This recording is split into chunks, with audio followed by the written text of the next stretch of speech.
Esok sahur nak makan apa Makan kurma dengan minum susu sedap juga. Awal lagi ni, nak main game lah. Welcome to Mobile Legends. 3 hours later. Allahu Akbar, Allahu Akbar.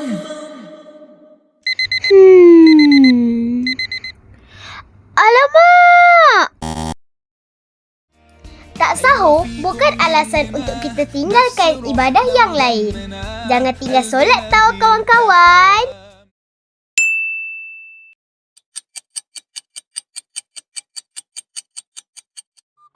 Penat memang penat, tapi bazar mesti kena pergi.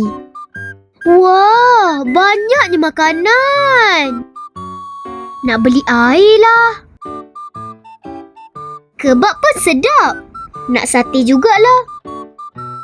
Wish, laksa utara. Wah, dah lama tak makan soto. Jangan lupa sedekah ya kawan-kawan. Tak sabarnya nak berbuka.